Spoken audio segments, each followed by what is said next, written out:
Un título mediático.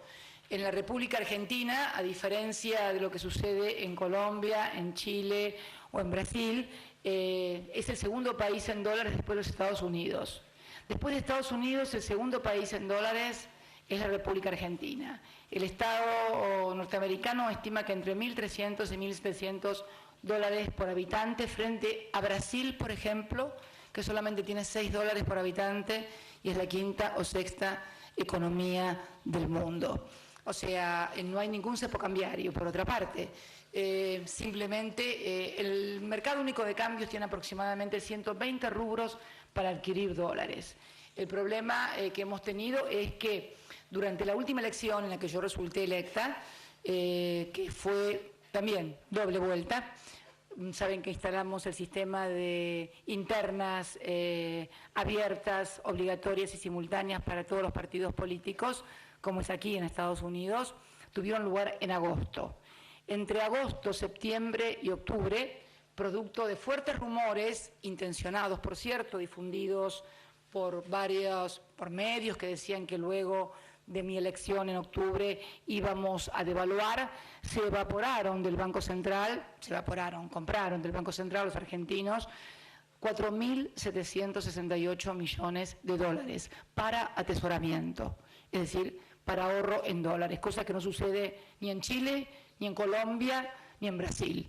En Brasil los vas y querés pagar en dólares y no te los aceptan.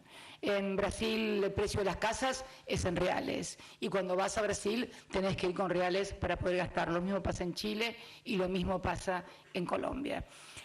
Si no se hubieran ido esos 4.768 millones de dólares que se fueron entre agosto, septiembre y octubre, simplemente con 900 millones de dólares más hubiéramos podido pagar los 2.300 millones de Boden 12 que pagamos y los 3.500 millones del cupón de PBI que vamos a tener que pagar ahora en diciembre a fin de año y que obviamente contamos con las reservas para poder hacerlo. Se llegó a decir inclusive, y ustedes lo deben recordar, que no íbamos a pagar el Boden 12 tampoco en dólares, que lo íbamos a pagar en pesos.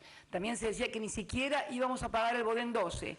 Todas maniobras especulativas contra el valor de la moneda, bueno, para beneficiar a un pequeño sector, porque en realidad el sector que compra dólares estadísticamente del 100% de los argentinos es un 12%. Por lo tanto, no hay cepo cambiario. Si tú quieres, sos importador y necesitas, o sos un productor y necesitas dólares, en el mercado único de cambios hay más de 120 conceptos por los cuales se pueden comprar dólares. Se eliminó el de atesoramiento que permitía a una persona física o jurídica comprar por mes sin ningún fin ni objeto, nada más que para ahorrar en dólares 2 millones de dólares por mes. Esto no sucede en ninguno de los países que vos decís. Es más, ¿vos sabías que en Brasil no se puede hacer depósitos en plazo fijo en los bancos en dólares? Si vos querés ir a Brasil y querés hacer un depósito en plazo fijo, no se permite. En la Argentina, sí, está permitido. Me parece que hay un gran desconocimiento y mucho manejo mediático del tema. Yo creo que deberían, por lo menos todos los estudiantes, informarse más de todo lo que pasa en estos países. Es más, voy a agregar algo más. Voy a agregar algo que me comentaba el otro día el canciller, que había tenido conversaciones con su par colombiano, porque hace un tiempo a esta parte se han descubierto en la Argentina, o están actuando, algunas bandas que se denominan de los colombianos, ¿no? Ciudadanos colombianos que, bueno, delinquen en la Argentina. La Cancillería colombiana, por supuesto, está preocupada por esto porque le hace muy mala imagen al país y ha ofrecido colaboración, pero nos ha dicho que le llama la atención la gran cantidad de dólares que circulan en la Argentina, cosa que no sucede, por ejemplo, en Colombia, donde es muy estricto y donde cualquier persona que cuente con más de 1.000 dólares y pueda tenerlos en efectivo es mal visto porque es visto casi como un narcotraficante. Yo comprendo que la Argentina tiene una fuerte cultura en el tema de los dólares, fundamentalmente a partir del 24 de marzo de 1976, cuando se hizo la ley de reforma de entidades financieras y comenzó un proceso de desindustrialización muy grande del país y se puso mucho acento en lo financiero y no en lo productivo. Y la etapa de la convertibilidad, los 10 años en los cuales había dólares, pero bueno, lo tenían algunos y durante muy poquito tiempo, porque después no tuvieron ni dólares ni pesos. Entonces, como yo no quiero volver a repetir viejas historias, quiero ser una presidenta seria y responsable que garantice, por ejemplo, que la Argentina tenga dólares para darle a los importadores para que puedan comprar los insumos básicos que necesitamos para producir, desde medicamentos oncológicos hasta todos los insumos básicos que necesita cualquier país para importar. Como tengo que además pagar la deuda que tuvieron o formaron otros gobiernos, tengo que pagar, acabo de decir, un cupón de 3.500 millones de dólares a fin de año, más los par y discount, que es deuda que viene ya de los años 90. Tenemos deuda de los años 90, deuda de los años 80, tenemos deuda del año 2001, tenemos los bodenes. Bueno, tenemos un menú de deuda y lo que es curioso, ninguno de esos instrumentos fue generado por el gobierno, que es el que está pagando con dólares esas deudas. Entonces, obviamente, como presidenta, me veo en la obligación de cuidar esas reservas. Y los argentinos que cuentan con posibilidades, obviamente, comenzaron que no se podía viajar y cosas. Todos sabemos, a ver, que aquí en Estados Unidos y en cualquier país del mundo, para viajar es necesario tener una tarjeta, por una razón muy simple. Aunque hayas pagado en efectivo el hotel, tenés que dejar tu cupón firmado, porque si no, no te reciben a ningún hotel. Yo creo que hay, al lado de esa cultura que se formó de los dólares, y que no culpo a nadie, ¿eh? Yo también tenía un plazo fijo en dólares. O sea que no estoy culpando a nadie. Yo también soy argentina. Pero realmente, hoy además de ser argentina, soy presidenta de todos los argentinos. Entonces tengo que cuidar de todos, de los 40 millones, aún de aquellos que muchas veces, sin darse cuenta, contribuyen a generar un camino económico o salidas económicas que finalmente terminan impactando en todos. Y yo me acuerdo de la época en que todos podían viajar, todos, un grupo de la sociedad podía viajar, porque había otro que fue cayéndose del esquema productivo. Los piquetes no nacieron en el 2001, los piquetes nacieron en 1995 en la Patagonia, cuando no había trabajo. Entonces hay que tomar en cuenta que todas estas medidas tienen que ver, esta medida fundamentalmente, que no es cepo cambiario, porque cepo cambiario sería algo así como que nadie pudiera utilizar dólares. Y la otra cuestión que también tiene que ver con la economía en blanco, porque creo que hay algunos que se enojan mucho es porque tal vez no puedan justificar de dónde sacan los dólares que tienen o el dinero que tienen. Tenemos también un problema grave en eso. O sea, si querés comprar dólares y además no querés decir de dónde sacaste la plata, no querés pagar impuestos y que te querés ir afuera, y el país va a durar muy poquito con gente que haga, si los 40 millones quieren hacer esto, el país dura muy poquito. Entonces, yo entiendo por ahí que pueda haber alguno enojado. Es imposible contentar a todos, pero mi obligación como presidenta es manejar el país concibiéndolo como un todo y cuidando de que funcione para la mayoría de los argentinos. Creo que pueden viajar muy bien. Vi un montón de argentinos en Las Vegas alentando a Maravilla Martínez, que me pareció fantástico. Vi también argentinos que están aquí. Bueno, tú eres argentino. Estás acá, problemas de dólares no debes tener, ¿no es cierto? Vos tampoco tenés problemas de dólares, Argentina. Pues sabés la cantidad de argentinos que ni siquiera podrán llegar a la Universidad de La Matanza, nunca, a la Universidad de La Matanza. Vos tenés la suerte de estar estudiando en Harvard. ¿Te parece que podés hablar de cepo cambiario? ¿No te parece un poco injusto con el resto de los argentinos? Yo creo que es un poco injusto con el resto de los argentinos. Pero para todos los argentinos. Pero bueno, es mi concepción. Right up here. Buenas, me llamo Martín Molina y soy venezolano. Y mi pregunta es... Venezolano, ya sé de dónde viene. Encuentro venezolanos en todas las universidades que me preguntan. Mi pregunta es... Bien. Ya sé, me vas a preguntar de Chávez. No. Bueno. Vas a ser más original entonces. Está bien. En vista de los constantes ataques que medios, intelectuales y periodistas específicos, no necesariamente opositores, sino críticos, han recibido durante su gobierno, ¿usted cree que existe la pluralidad de ideas y la libertad de expresión en Argentina? Oye, te costó...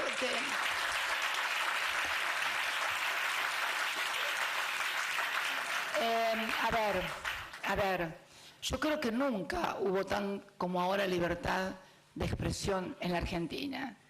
A ver, en la Argentina nunca ha podido haber pasado, por ejemplo, lo que pasó aquí en Estados Unidos cuando una periodista del New York Times fue presa por no revelar la fuente cuando denunció que la esposa de un embajador era de la CIA.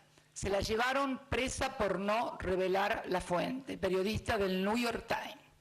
Esto en mi país no podría haber sucedido jamás. Primero porque está la Constitución que contempla la protección de la fuente. Segundo porque basta leer con cualquier diario o escuchar cualquier canal de televisión lo que dicen de cualquier dirigente, fundamentalmente de esta presidenta o de miembros de su gobierno. Y fue esta presidenta precisamente la que envió al Parlamento la ley para precisamente despenalizar a todo aquel periodista que estaba penalizado por calumnias e injurias, o sea, si alguien decía algo y se le hacía un juicio por calumnias e injurias y resultaba condenado, no solamente podía ser condenado civilmente a resarcir con una indemnización, sino que además podía ser encarcelado. Esta presidenta envió al Parlamento y el Parlamento lo aprobó, la despenalización de calumnias e injurias, de modo tal de que cualquier periodista pueda decir lo que se le da la gana de quien le venga en gana. De hecho, lo hacen todos los días y realmente yo creo que, sinceramente, te vi leer la pregunta, seguramente no tenés buena memoria para recordar lo que me querés decir, pero realmente creo que hay mucha libertad en la Argentina, en serio, y vos lo sabés. Right over here. ¿Qué tal? Soy Juan Maquieira, de General Pico, La Pampa. En primer lugar, le quería agradecer por estar acá, por esta oportunidad única de hacerle preguntas. Y muchas cosas uno tiene ganas de preguntar, voy a hacer una de todas esas. Mucha gente, no sé si mucha, hay gente en su gobierno o en el Congreso que viene hablando mucho de una posible reforma constitucional para que usted pueda ser reelegida por tercera vez. De hecho, hubo una protesta, en mi opinión, grande, no sé qué opina usted, hace poco, entre otras cosas, oponiéndose a eso en Buenos Aires y en todo el país. Y la pregunta concreta es, porque usted no se ha expedido sobre el tema, ¿usted quiere ser reelegida por tercera vez si quiere reformar la Constitución para eso? Mira, no se trata de lo que yo quiero, sino de lo que yo puedo o debo. Y en realidad es una cuestión abstracta porque la Constitución no permite mi reelección como presidenta. O sea, va más allá de lo que yo quiera o deba. En mi país se discuten muchas cosas. Se discuten si puede haber reelección, si no puede haber reelección, si hay que reformar la Constitución, si tiene que haber un sistema presidencialista, si tiene que haber un sistema parlamentarista, si hay que legalizar el aborto, si no hay que legalizar el aborto, si los jóvenes de 16 años tienen que votar, si no tienen que votar, si hay que despenalizar o no el consumo de drogas. Se discute, en la República Argentina se discute, pero no es responsabilidad de esta presidenta una reforma constitucional, ni deseo de esta presidenta una reforma constitucional, porque no depende de mí, como nunca dependió tampoco de ningún partido. Porque salvo en el caso de la reforma del 49, todas las reformas constitucionales, fundamentalmente la reforma del 94, no fue hecha por un solo partido, fue hecha por dos partidos. Mira vos, el peronismo había ganado muy bien las elecciones en el año 91 y 93. Sin embargo, no tenía los 2/3 y necesitó el concurso de otro partido, la Unión Cívica Radical, para lograr la reforma del 93. La Constitución, al exigir mayorías agravadas de las 2/3 partes de los miembros, o sea, no solamente de los presentes, de los miembros de cada Cámara, ha sido muy sabia. Por eso creo que se quiere instalar una discusión que puede existir en determinados sectores de la sociedad, pero que no es competencia de esta presidenta. Right here.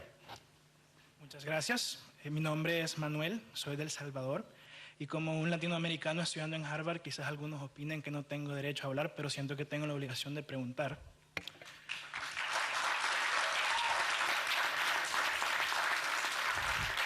Perdón, yo no tengo nada que ver con eso, porque no soy de Harvard, así que no sé qué pasa en Harvard, que si no dejan hablar los de El Salvador o no, pero no tengo nada que ver. No, porque parece ser que... Adelante, por favor. En base a su última respuesta, teniendo usted el peso y la estatura política e internacional que tiene, Gracias. ¿cuáles son sus planes una vez usted se retire de su cargo en el 2015? Mira, después de lo que me pasó en mi vida personal, me he acostumbrado a no tener planes. Si vos me hubieras dicho qué podía pasarme a mí como mujer, te agradezco lo de dirigente con estatura internacional y que me lo diga un salvadoreño. Me gusta más que me lo diga un salvadoreño que me lo diga un argentino. Muchas gracias. Pero la verdad que me he acostumbrado a no planificar. Porque en realidad yo soy muy creyente y me he convertido en más creyente todavía. Y creo que hay una frase que pinta lo que siento verdaderamente y que es: si quieres ver sonreír a Dios, cuéntale tus planes. Y lo viví en carne propia. Yo jamás podría haber pensado que me iba a pasar lo que me pasó, y me pasó. Y eso me dio una comprensión de la vida, no solamente desde lo personal, sino desde lo político, que todos esos grandes planificadores, esos grandes estrategas, esos que dicen va a ser tal cosa, va a ser tal otra, va a ser esto, va a ser lo otro, en realidad, mira, yo creo que la vida se vive cada día y siento que vivo cada día como si fuera el último, y también que gobierno como si fuera el último, y lo hago con toda la intensidad y con toda la fuerza, como si fuera la última cosa que tuviera que hacer. Lo aprendí a partir de mi experiencia personal, por eso ya no planifico tanto como lo hacía antes. Gracias. Right up here. Muchas gracias, señora presidenta. Mi nombre es Lynn y yo soy de los Estados Unidos, pero viví 6 años en Argentina. Lo que yo quisiera preguntar es, entiendo que usted no es economista, como nos dijo, pero quería saber cómo se explica el aumento de su patrimonio de 2 millones de pesos a 79 millones de pesos en 8 años. Mira, en realidad no sé dónde sacas esas cifras, pero no ha sido así. Ha habido denuncias en mi país acerca de estas cuestiones, no solamente para mí, sino para muchísimos otros funcionarios, muchísimas otras personas, y la verdad que la justicia lo ha determinado. Yo toda la vida he tenido una determinada posición económica que no fue desde que llegué a la presidencia. Esto lo sabe, no sé cuánto tiempo viviste en la Argentina, pero todo el mundo sabe que siempre he ejercido la profesión libremente. Mi estudio jurídico era uno de los más grandes y realmente puedo dar cuenta de todos y cada uno de mis bienes, y de hecho lo he hecho a través de pericias y de cosas que me he visto obligada a hacer como cualquier ciudadana, que es en este caso una ciudadana como en nuestro país. Los funcionarios públicos tienen la carga, es el único país del mundo donde se produce un delito con inversión de la carga de la prueba. No sos economista, vos sos economista, ¿no es cierto? No. Ah, bueno, yo soy abogada. Y en cualquier lugar uno es inocente hasta tanto es declarado culpable. El único lugar, el único delito que no es así es en el caso de enriquecimiento ilícito en caso de un funcionario público. Y hemos recibido denuncias, obviamente, de la oposición y también de denunciadores profesionales, y nos hemos sometido como se ha sometido cualquier persona, al veredicto de la justicia, inclusive con peritajes por parte de 12, 20, 30 peritos de la Corte que han pasado por todas las instancias de primera, segunda, tercera y Cámara, en fin. Pero los números que manejás, infórmate bien, no son esos. Yo teníamos y tengo una determinada posición económica que ha sido producto de que he trabajado toda mi vida y he sido una muy exitosa abogada. Ahora soy una exitosa presidenta también. Gracias. We have time for just 2 more questions. Muy buenas noches, me llamo Juliana Teortúa, soy colombiano, pero mi familia vive ahora en Panamá. Mi pregunta es sobre Paraguay. ¿Usted cómo ve las relaciones bilaterales entre Argentina y Paraguay ahora? Y específicamente en el futuro, ¿cómo ve el futuro de Paraguay en Mercosur? Bueno, en realidad las relaciones con Paraguay, más que bilaterales, son son socios de Mercosur, con lo cual las decisiones que se toman, más allá de las relaciones obviamente que tenemos, compartimos una empresa binacional que es Yacyretá, aparte una obra que terminamos durante nuestra gestión, pero en realidad la cuestión de Paraguaya fue una cuestión que se discutió en el ámbito del Mercosur primero y de la UNASUR después, y se decidió la suspensión de los derechos políticos sin ningún tipo de sanción económica, por lo que se consideró un golpe institucional sobre la figura del presidente Lugo. Con la salvedad que tomamos los presidentes que tomamos esta decisión, que fueron el presidente José Mujica, la presidenta Dilma Rousseff y quien les habla, de que ni bien se normalice en la próxima elección la situación institucional del Paraguay, va a volver a ser un miembro pleno con todos los derechos políticos. En cuanto a las relaciones bilaterales, yo te puedo asegurar que muchas veces son cuestiones de carácter institucional. Si vos vas a Formosa, si vos vas a Misiones, si vos vas a Corrientes, te vas a dar cuenta que en términos económicos y en términos de vinculación entre Argentina y Paraguay, lo mismo del lado brasilero, no ha cambiado absolutamente nada. En realidad, lo que se quiso hacer en el Mercosur es dar un ejemplo muy claro de respeto a la cláusula democrática que fue incorporada en Ushuaia y que necesariamente hace que se respeten y se deba respetar los procesos institucionales. Una parodia de juicio político que se tramita apenas en 24 horas, evidentemente, creo que yo, que he estado al frente de un juicio político como presidenta de la Comisión de Asuntos Constitucionales, cuando se enjuició a 2 miembros de la Corte anterior y duró aproximadamente 2 meses, porque hay un debido proceso, hay procedimiento de acusación, de defensa, de presentación de prueba, de ambas partes, de alegatos, de peritajes, etcétera, etcétera. Todos sabemos que un juicio nunca puede llevarse a cabo en 24 horas. Pero contra el pueblo paraguayo no hay ninguna animosidad. Hay diferencias con sus autoridades y por eso establecimos que no iba a haber ningún tipo de sanción económica, porque precisamente la sanción económica nunca la pagan los gobernantes, sino los pueblos. Bueno, gracias. Sí. Hola, yo soy Last Juan, question. de Argentina también, y también me siento muy privilegiado de poder ser uno de los pocos argentinos que puedo hacerle preguntas. Pero ahora voy a contestar. Yo quería preguntarle, después de ver los poco transparentes índices de inflación, de delincuencia y de pobreza, ¿no le parece que sería un momento de empezar a hacer una autocrítica y empezar a aceptar un poco distintas opiniones? A ver, primero te voy a contestar, porque no se lo contesté a tu anterior compañerito, sobre el tema de que soy uno de los pocos privilegiados que no puedo hablar. Chicos, estamos en Harvard. Estamos en Harvard, por favor. Esas cosas son para la matanza, pero no para Harvard. Esta frasecita, soy uno de los pocos argentinos privilegiados.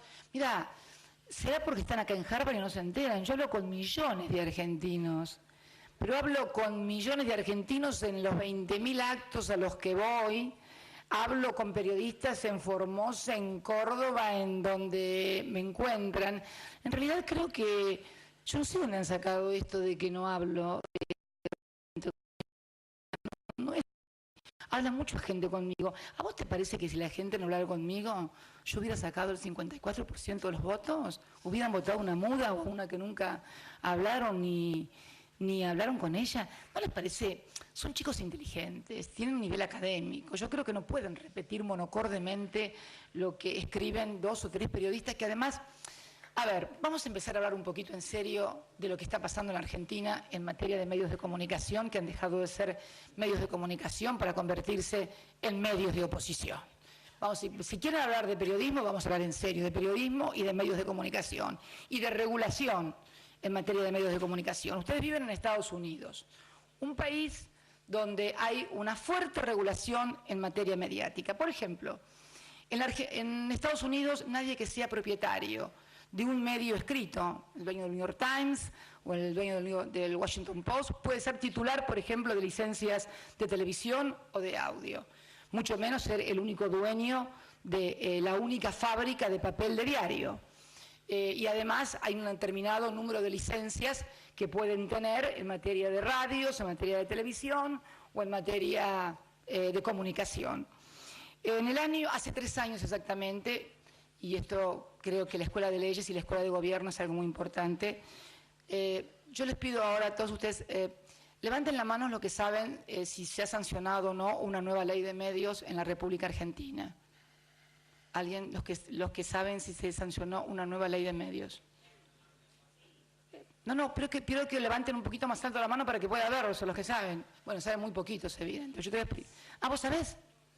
Vos también sabés. Bueno, en el año 2009 se sancionó, se van a cumplir 3 años de la sanción de la ley de medios, que establece que no puede haber más de 24 licencias de cable y un número de, creo que de 4, no recuerdo, de frecuencia abierta. Y realmente hay hoy en la República Argentina una gran controversia porque el monopolio mediático que existe en la Argentina, que no solamente controla fábrica de papel de diario obtenida durante la dictadura, que además controla muchísimos diarios, se niega a cumplir una ley sancionada por el Congreso desde hace 3 años, con medidas cautelares, y bueno, finalmente la Corte ha fallado y ha determinado que el 7 de diciembre tiene que estar desinvertido, porque obviamente no se pueden tener 240 licencias de cable y 9 licencias abiertas, porque obviamente hay monopolio. Y si hay un lugar, y esto se llama la Escuela de Gobierno Kennedy, si hay algo que ha caracterizado a esta sociedad, es ser una sociedad con normas muy antimonopólicas y antitrust. De hecho, Microsoft, una de las empresas más grandes del mundo, ha sido muchas veces multada por desempeño monopólico. Bueno, en la República Argentina estas cosas no pasaban. La ley de medios se sancionó además con una participación nunca vista. Como se ve que muchos no la conocen, quiero explicarles que es la primera ley que se envía al Congreso luego de realizar un anteproyecto. Yo presenté un anteproyecto que además tampoco fue un anteproyecto que realizara yo, fue el de la Coalición Democrática, que agrupaba a numerosas organizaciones no gubernamentales, sindicatos, universidades, intelectuales, que formularon un anteproyecto de ley. Este anteproyecto de ley se discutió en más de 25 foros, universidades, sindicatos, a lo largo y a lo ancho del país. Se hicieron inclusiones, modificaciones y finalmente se mandó el proyecto de ley al Parlamento, que resultó aprobado por amplias mayorías que no solamente fueron de mi partido, sino también de partidos de la oposición, que establecía determinadas cláusulas de adecuación para precisamente evitar los monopolios, que en realidad es lo peor que le puede pasar a una sociedad, que un solo sector económico, porque además el periodismo ya no es como lo ejercía Benjamin Franklin o Mariano Moreno a la luz de las velas. Hoy todas las empresas son empresas económicas. El periodismo, que nació fundamentalmente como un ejercicio político, lo eran los revolucionarios franceses, que uno puede ver todavía en París la imprenta en donde producían su diario. Lo era Benjamin Franklin, que tenía el diario La Gaceta, uno de los padres de los Estados Unidos. Lo era Mariano Moreno, periodista fundador de La Gaceta comercial, donde también era periodista. El periodismo nació precisamente como un instrumento político. A partir de la mutación en grandes concentrados, conglomerados económicos, no solamente en nuestro país, sino en todas partes.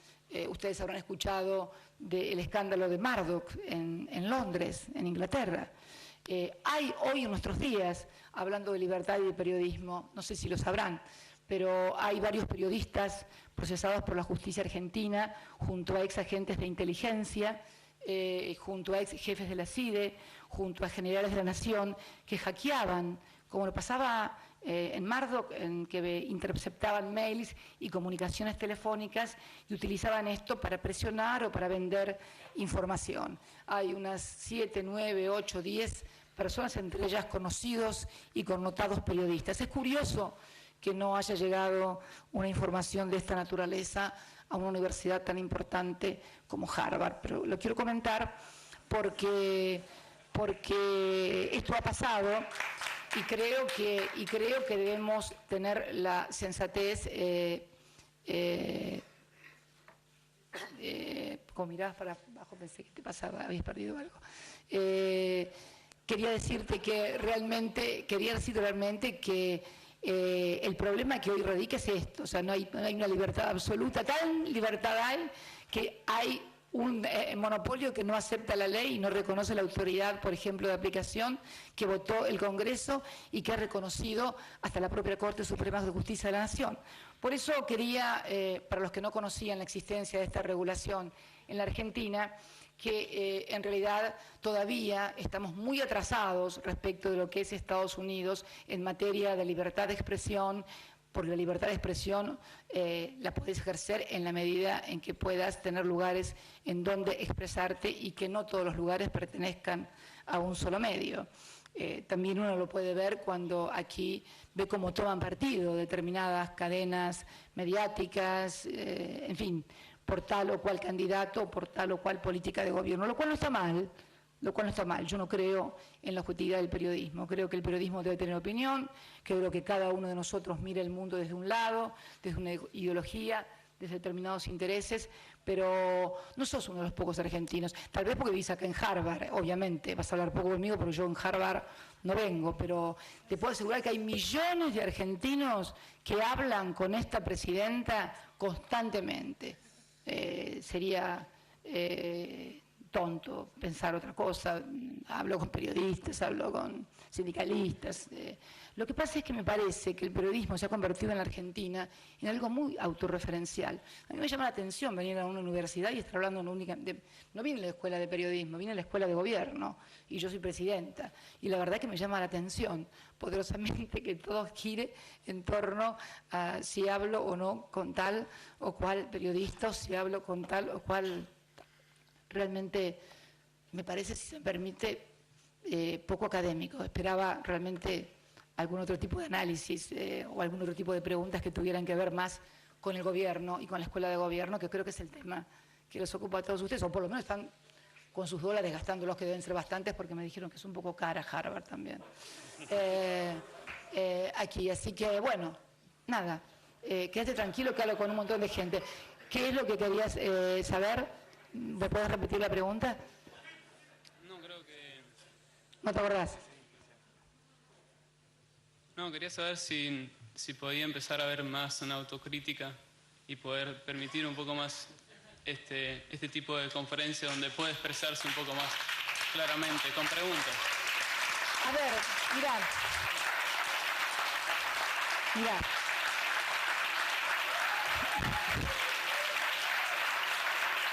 Yo te digo, mis funcionarios hacen conferencias todos los días. Casi todos los días hay un funcionario explicando, desmintiendo y demás. Pero en realidad también llega un momento en que uno dice una cosa, publican otra. En realidad, fíjate, voy a leerte un titular de un diario después de mi discurso el otro día en la ONU. En la ONU, al otro día de que yo hablé sobre el tema de AMIA, salió un titular en un diario donde dice: fuerte giro de la presidenta, negociará con Irán por la AMIA. Yo venía hablando de diálogo con la AMIA en los discursos que di en la ONU en el 2009, en el 2010 y en el 2011. Lo que pasa es que el diario, el día anterior, había puesto otro título, había puesto que yo no iba a hablar con Irán. Entonces ahora tuvo que cambiar el título y poner que yo había girado. En realidad, yo venía diciendo exactamente lo mismo. Y la verdad que uno está en Argentina y por ahí habla y dice blanco, y el otro día, pero no ya en conferencia de prensa, estoy hablando y digo blanco, y el otro día sale publicado la presidenta dijo negro. Y esto se puede verificar totalmente. Yo creo que hay en realidad una percepción y creo que hay una toma de posición respecto de muchas cosas. Pero quédate tranquilo porque hablo con todo. La última conferencia que di creo que fue cuando estuvo Hillary en la Argentina, ¿no? Fui con Hillary Clinton. Ahora, estar dando conferencias todos los días no me parece que sea la obligación de una presidenta. Yo tengo que gobernar. Y conferencias dan mis funcionarios. Mis funcionarios hablan todos los días. El Ministerio de Interior, el Ministro de Economía, acaba de ir el Viceministro de Economía, Axel Kicillof, a responder todas las preguntas del presupuesto. El titular de la AFIP da conferencias de prensa permanentemente, el Ministro del Interior da conferencias de prensa permanentemente, el Ministro de Planificación da conferencia permanentemente. Ahora, me parece que esto me parece como un latiguillo, una muletilla. O sea, yo creo que puede haber muchísimas críticas que hacer, pero me parece que, o tal vez sea que no encuentran el lado por donde quieran criticarme y entonces sea esto, pero sinceramente me llama la atención. No me enoja, está claro, porque yo a esta altura no me enoja y además es feo enojarse, hace mal a la salud y te salen arrugas cuando te enojas mucho, así que no vale la pena. Paciencia y seguir adelante. Muchas gracias, querido. General Pico La Pámperas, ¿no? ¿General Pico La Pámperas vos? No. Pico de... de General Pico La Pampa por el archivo San anterior. Juan. Ah, de San Juan. ¿De qué parte de San Juan sos? De San Juan Capital. San Juan Capital. Qué bien. Qué bien que anda el país. ¿Cuánta gente del interior del país pudieron ser en Harvard? Anda bien el país. Sí. ¿Alguna otra pregunta más? Gracias. No, we need to quit now. No, sí, por favor, déjelo, pobrecito, que estaba para ahí. Y está con un papelito. Leo Cabal. Y está con un papelito. A ver, dale. Léete el papelito con el que te viniste, dale. No es para leer. Dale. Primero, en principal, bienvenida a Boston. Gracias. Yo soy de Salta, pero hace mucho tiempo vivo en Estados ¿De Unidos. qué parte de Salta? De la capital, Salta capital. Hermoso. Y a mí no sé qué título me pondrán los diarios porque bueno, es una pregunta que no es picante o lo que ellos quieren que pregunte. No es sobre el pasado, sino sobre el presente. Porque hay diarios que quieren, sé que hubo muchos mails y sé que hubo periodistas que le estuvieron haciendo las preguntas, pero también es parte de la libertad, es bueno. No nos engañemos tampoco entre nosotros, somos toda gente grande. Dale, te escucho. En un mundo muy complicado, y mis estudios son en negocios, no aquí en Harvard, pero respeto mucho esta institución. Y yo me doy cuenta que usted siempre dice que agua, alimentos, tecnología y energía son las claves del futuro a largo plazo para el mundo. Y yo siempre pensé que también la responsabilidad social debería ser parte de ese conjunto de conceptos. Y porque la responsabilidad no está en los políticos solamente, sino también en los empresarios.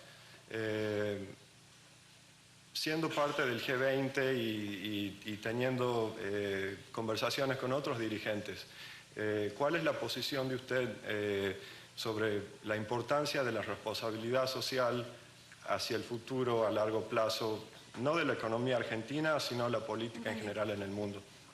Gracias. Hablas de la responsabilidad social como un concepto empresarial, fundamentalmente. Desde un concepto administrativo. Bueno, sí, es la responsabilidad social de las empresas, es decir, sí, en ser amigables con el medio ambiente, en tratar de invertir en tratar de invertir, por ejemplo, en proyectos en los pueblos donde se empeñen sus tareas para poder hacer desarrollos alternativos, etcétera, etcétera. Absolutamente de acuerdo. De hecho, creo que es una de las cosas más importantes que se están haciendo en la actualidad y que es precisamente... Bernardo Kliffberg está trabajando mucho en ese concepto de responsabilidad social empresaria y agregarle un plus a aquellas empresas que tienen en sus envases, en los productos que ofrecen al mercado precisamente una suerte de etiqueta de empresas con responsabilidad social a partir de determinados cánones. Te aclaro que de eso en el G20 mucho no se habla, te voy a ser sincera, te estaría mintiendo. En el G20 hemos intentado, por lo menos personalmente he intentado el tema de los paraísos fiscales sin demasiado éxito. He intentado el tema de regulación de transferencia de capitales para que no sean de carácter especulativo e impacten en las economías, golpeando el valor de las monedas. He tratado de incluir a la infraestructura y fundamentalmente el financiamiento de los sectores más vulnerables como un mecanismo también para la reactivación, lo que estuve explicando. Pero realmente el G20 es un espacio que es bastante nuevo y realmente, tiene sus complejidades, pero no se ha hablado demasiado de responsabilidad social. Sí se ha hablado en reuniones de empresarios que conforman el G20, que son empresarios como que acompañan el G20, como también ahora hay dirigentes sindicales que acompañan las reuniones del G20. Pero en el G20 propiamente dicho, no. Pero vamos a llevarlo, es buena idea. Gracias, muchas gracias. Muchas gracias. Thank you very much, Madam President. Y faltan más. No más. Por favor. No, faltan más, no.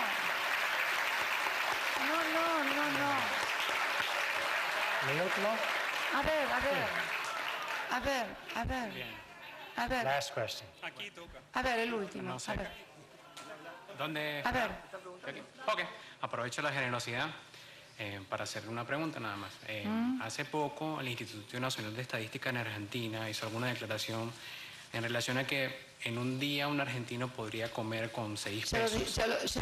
Ya lo desmentí ayer. Hay un artículo que publicó la titular de la INDEC aclarando cómo habían tergiversado lo que había salido. Así Perfecto. Entonces, cambio un segundo para aprovechar la Bueno, oportunidad. dale. No, nada más.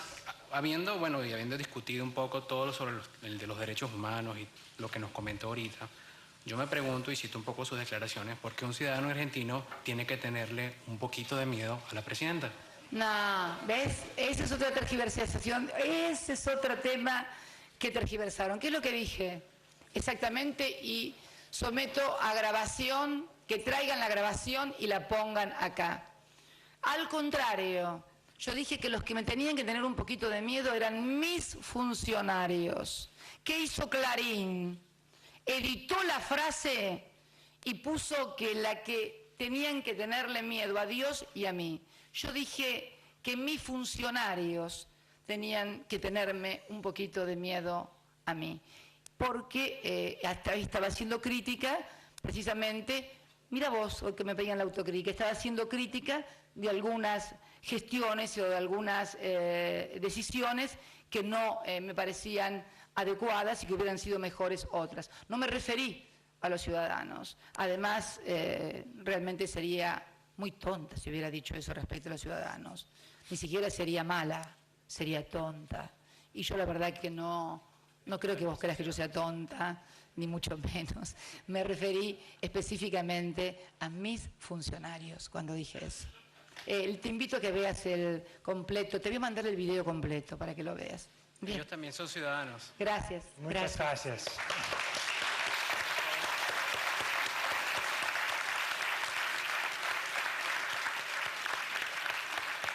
Muchas gracias. Gracias.